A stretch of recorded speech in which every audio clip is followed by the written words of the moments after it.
बचन बाबूजी महाराज भाग दूसरा। बचन 123 इलाहाबाद 14 नवंबर सन 1937। सत्संगियों के लिए जरूरी है कि उनको सत्संग का कुछ रस और आधार प्राप्त हो ताकि सत्संग की लगन बढ़े। इसके बाद मन की गढ़त जरूरी है ताकि अंतर में चाल चले। उत्तम गढ़त तो वो है जो गुरु आप करें। दूसरे दर्जे पर वो है जो कुछ गुरु आप करें और कुछ सत्संग की खटपट के जरिए से हो। और तीसरे दर्जे पर वो है जो संसार की खटपट द्वारा हो। प्रेम और प्यार में फर्क। जो बहुत गहरे दर्जे के परमार्थी हैं उनकी तो निराली बात है। उनको छोड़कर और सब लोगों के लिए जिन्होंने कि किसी दर्जे का सत्संग से नाता जोड़ा है, ये जरूरी है कि उनको सत्संग का कुछ आधार और रस प्राप्त हो ताकि सत्संग की लगन बढ़े। बाद अज़ां वास्ते इसके कि अंतर में गुजर हो और चाल चले, ये दरकार है कि उनके मन की गढ़त हो। बिना मन की गढ़त हुए अंतर में गुजर नहीं हो सकती।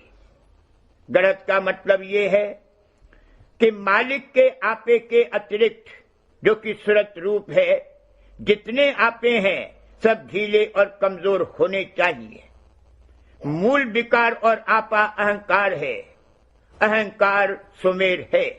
जैसे जैसे नीचे उतार होता गया है, घाट घाट पर जुदा जुदा आपे कायम होते गए हैं।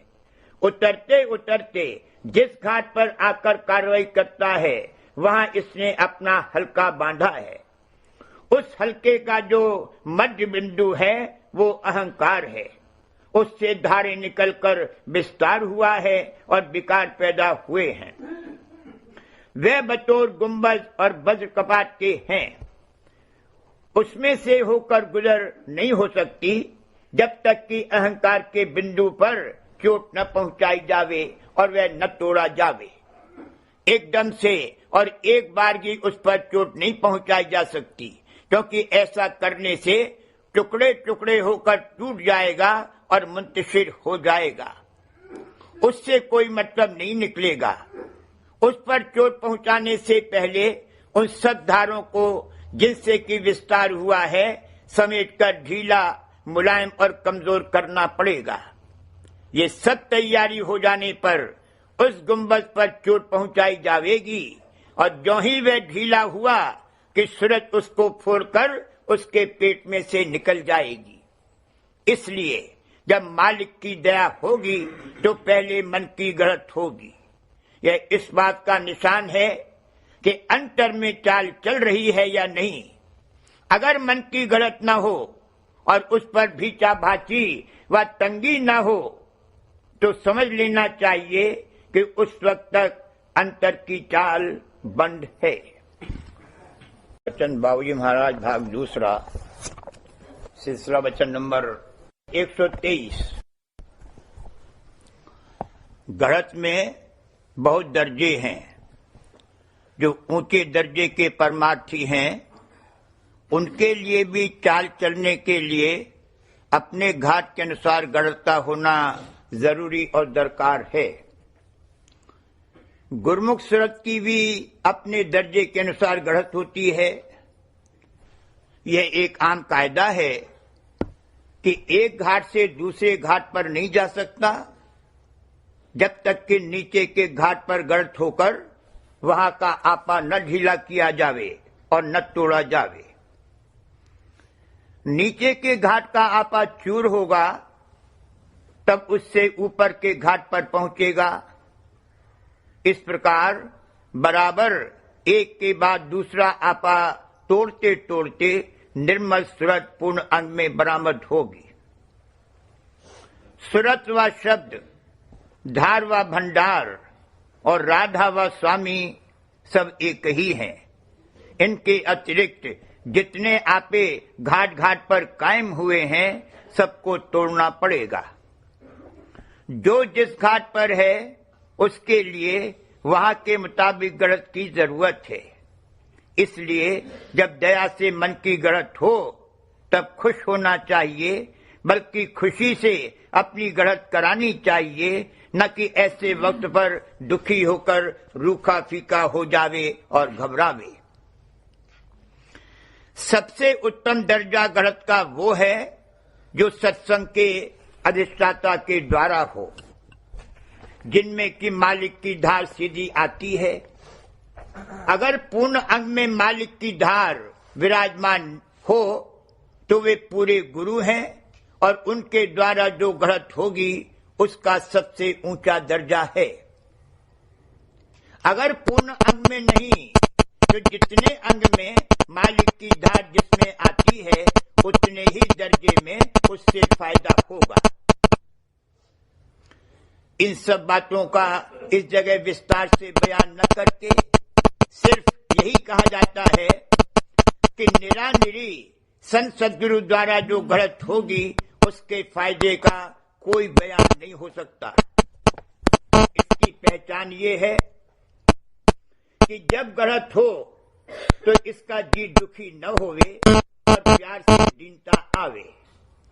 जब इस कदर कोमल हो जावेगा कि जिधर घुमाओ उधर घूम जावे और जैसे मोड़ो वैसे मुड़ जावे, तब गुरु अपने हाथ से इसकी गढ़त करेंगे।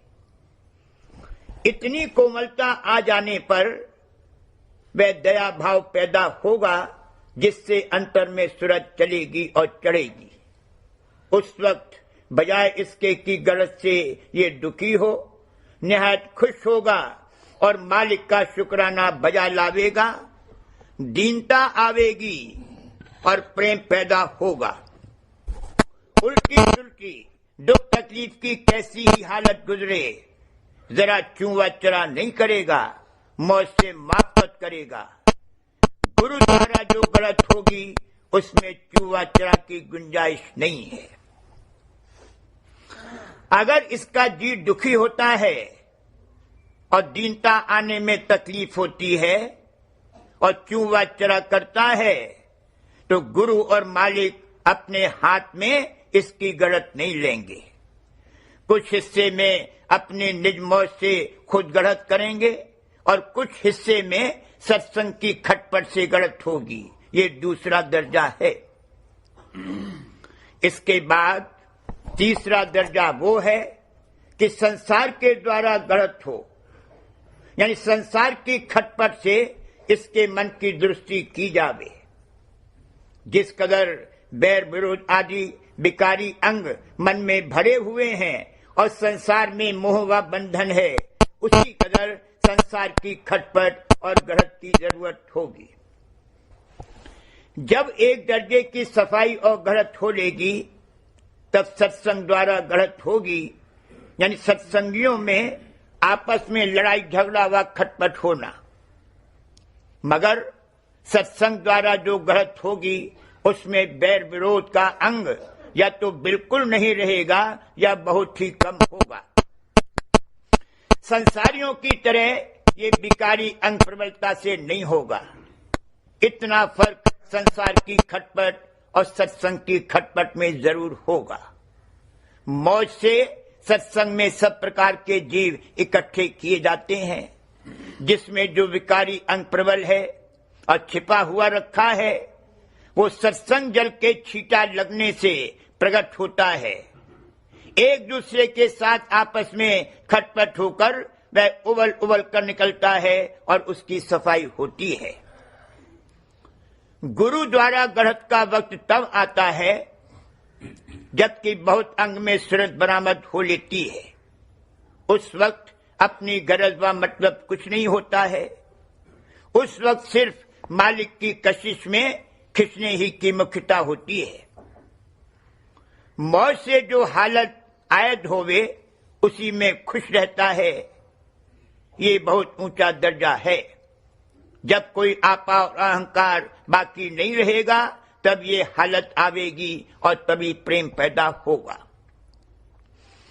इस घाट पर वो प्रेम और प्यार है ही नहीं जिसको संतों ने प्रेम व प्यार कहा है।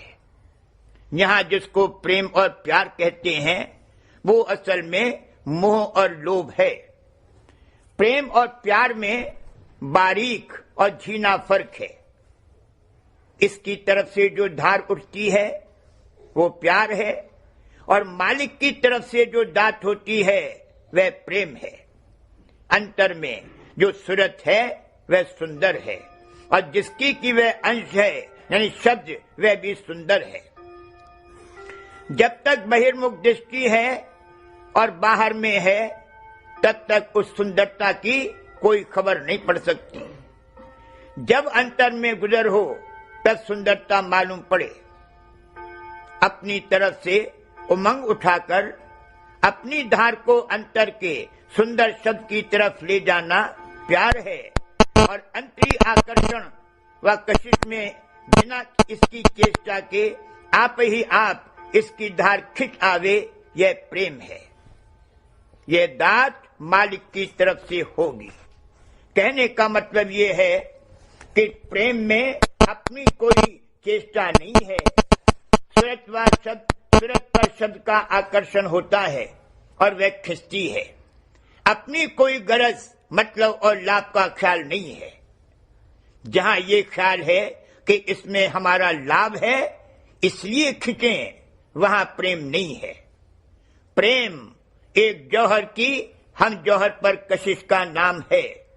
प्रेम में कोई आपा नहीं है। कशिश आधार और जीवन है। प्रेम के लिए यहाँ जल मछली, पतंग व शमा और चकोर व चंद्रमा के दृष्टांत दिए जाते हैं, मगर दृष्टांत का एक अंग लेना चाहिए। इस वाणी में ये मिसालें दी जाती हैं कि मछली को जल का आधार है और पतंग बिना किसी मतलब और गरज के अपने जिस्म को शमा पर जला देता है। ये मतलब हरगिज नहीं है कि मछली को जल से और पतंगे को दीपक से उसी मानी में प्रेम है जिसको कि संतों ने वर्णन किया है। मछली के शरीर की बनावट ऐसी है कि वह जल के बिना जिंदा नहीं रह सकती।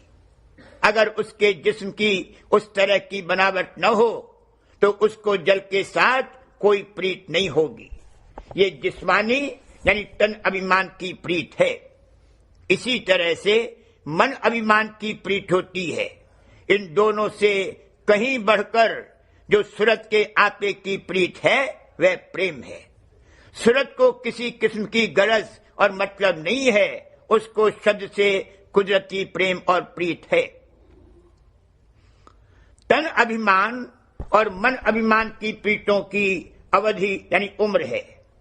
जैसे तन और मन नाशवान है, उसी तरह से ये प्रीतें भी नाश हो जाएंगी। जब तक मछली का उस तरह का जिस्म बना हुआ है तब तक उसको जल से प्रीत है और वह जल प्रीत है। जब उसका वो शरीर मर जाएगा और वह दूसरा शरीर धारण करेगी तब जल से प्रीत नहीं रहेगी। यहां भी देखने में आता है कि बहुत गहरे दर्जे में प्रीत पहुंचने पर कोई अपनी गरज और मतलब नहीं रहता, मगर संसार की कुल प्रीतें एक ना एक दिन जरूर टूटेंगी। चाहे जिस कदर गहरी प्रीत हो, जिसकी बुनियाद संसार है वह जरूर एक दिन नाश होगी। उसके पीछे उपाधि लगी हुई है। ये आंखों देखी बात है कि बनारस में दो शख्स थे जिनमें 30-40 बरस तक इस दर्जे की मोहब्बत रही कि जिसका कुछ बयान नहीं हो सकता। हर वक्त दोनों साथ रहते थे, सिवा उस वक्त के कि जब रात को सोने को जावे। बाजार में कभी उनको अकेला देखा ही नहीं। साज नादिर ऐसा मौका आया हो कि उनमें से कोई अकेला देखने में आता। बिना किसी गरज और मतलब के एक दूसरे की मदद करने और जान देने के लिए तैयार थे। एक के पास जो ताकत, सामान और वसायल थे वह दूसरे के लिए हर वक्त हाजिर और तैयार थे। जिनमें इस दर्जे की मोहब्बत थी उनमें बाद एक अरसे के ऐसा बैर विरोध पैदा हुआ कि एक दूसरे को देख नहीं सकता था। वजह इसकी यह थी कि उनमें से एक शख्स वहां से अपनी मोहब्बत ढीली करके और हटा के दूसरी जगह ले गया और आहिस्ता आहिस्ता यहां तक नौबत आ गई। ये कायदा है कि जब एक शख्स अपनी धार दूसरे के पास भेजता है और उसका वहां से जवाब नहीं मिलता, तब बड़ी तकलीफ होती है और वही सब उपाधियों की शुरुआत है। कहने का मतलब यह है कि जैसे तन और मन जड़ और मर हैं, उसी प्रकार तन अभिमान और मन अभिमान द्वारा जितनी प्रीतें हैं वह सब जड़ और मर हैं। सिर्फ सूरत अजर और अमर है। सूरत की शब्द के साथ जो प्रीत है वह कभी नाश नहीं होगी। यह बात जरूर है कि यहाँ की कोई कोई प्रीतें ता उम्र रहती हैं, बल्कि कभी कभी खास हालतों में मरने के बाद दूसरी जिंदगी में भी बह जाती हैं। अगर पतिव्रत अंग हो तो स्त्री की पति के साथ जो प्रीत है वो इस देश की प्रीत और मोहब्बत का पूर्ण अंग है। पतिव्रता स्त्री अपने पति के लिए कमोवेश अपने घाट का आपा न्यौछावर कर देती है, मगर इस वक्त कलयुग में वह नहीं है, ढूंढे से भी कहीं नहीं मिलती। इसलिए इस वक्त में विधवा विवाह भी जायज है। वो जमाना और था, समय के बदलने से सब कार्रवाई बदल जाती है। अगर किसी स्त्री को अपने पति के साथ इस कदर प्रीत हो कि वह इस चोले में किसी दूसरे के साथ प्रीत कर ही नहीं सकती, तो उसके लिए विधवा विवाह करने की कोई जरूरत नहीं है। मगर जैसा कि ऊपर कहा है, वह प्रीत कलयुग में कहीं ढूंढने से भी नहीं मिलती। इसलिए अगर कोई विधवा विवाह करना चाहे तो उसको रोकना नादानी है। इसी तरह से जिसके हृदय में अपने पति के मरने और वियोग होने से इस कदर आग जल रही है कि उसको बाहर की आग की कुछ खबर नहीं पड़ती, वो सती हो सकती है। कहने का मुद्दा यह है कि यह संसार और इसकी सब प्रीतें नाशवान हैं, धोखा देंगी। उनके साथ में हर किस्म की उपाधियां लगी हुई हैं।